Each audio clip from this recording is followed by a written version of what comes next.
Okay, so it's finally happened. The bike's done 5,000 miles. Just tipped over 5,000 miles on the way back from work today. I told myself once I hit 5,000 miles I'd do a quick review for YouTube, and so that's what I'm going to do. I'm going to do a quick review telling you what's gone well over the last 1,000 miles, 5,000 miles, what's not gone quite so well. If that's of interest, stay with me.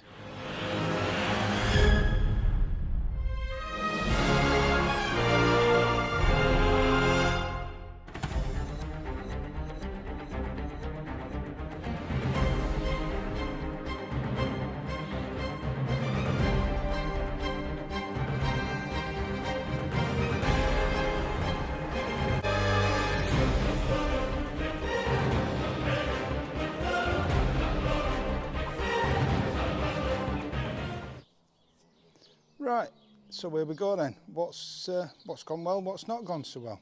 Let's start with what's not gone so well. First of all, I will just apologise for the bike. It's a little bit dirty. I've just come back from work. It currently is my commuting bike. Commutes 22 miles a day, so it works hard. So yeah, what's not gone so well? Well, what have I changed? I've changed the tyres. I'm now running Schwalbe marathons. The tyres it came with, for me, were a little bit too puncture prone. I did swap them out, sorry, not swap them out, but I did convert them to tubeless, and that worked for a while until I got a puncture that the slime couldn't handle, and the little plugs that you get also wouldn't handle, and that was just a mess to then change and sticking in a tube in. Not something I wanted to repeat, so I got rid of those. So the tyres weren't so good.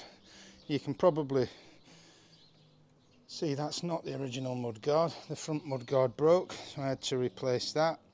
A friend of mine has got the same bike, his mudguard also broke, and he had to replace that, so maybe that's not quite as strong as it could be.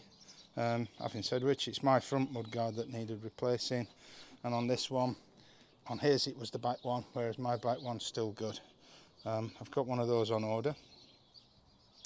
The major thing that went wrong, if you've seen my previous video, you may have seen, is that in the first lockdown, so what was that, just over a year ago now, the display and the controller were changed under warranty. They never told me what the problem was. I assumed it was water ingress on one of them. Can't imagine it was both at the same time. I do ride the bike in all weathers, so yeah, it's been in torrential rain, continued rain. I use it for what it's meant to be used for, so I had a problem with that. Not had a problem since. That was over a year ago. It's all been good since, so that didn't go so well. So yeah, problem wise, that's it. Apart from that, maintenance wise, 5,000 miles, it's had one new chain, one new rear cassette, several sets of brake discs.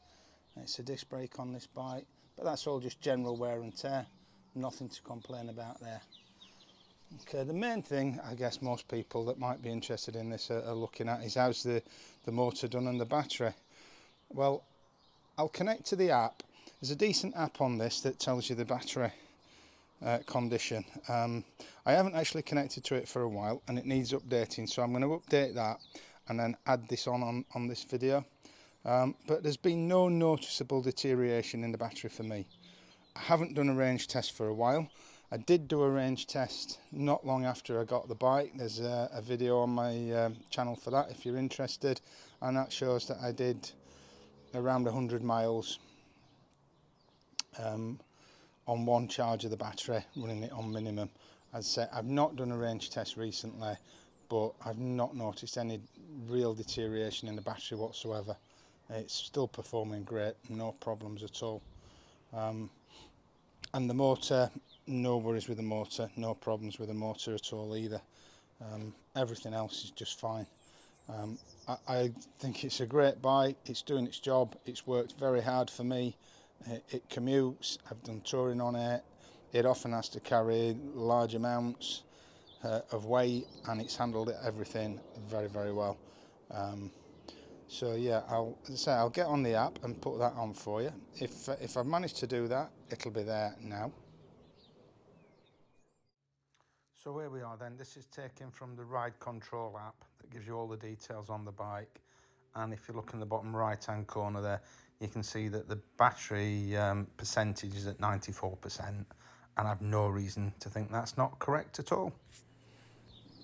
Okay, so the last time I checked that, it was very high percentages. Surprised me a little bit in that everything I'd read and seen led me to expect a greater deterioration. If it's not a great deterioration from last time, you won't be listening to this because I'll have had to re-record something again. So yeah, that's what you can expect from your e-bike, or your giant e-bike anyway, after 5,000 miles.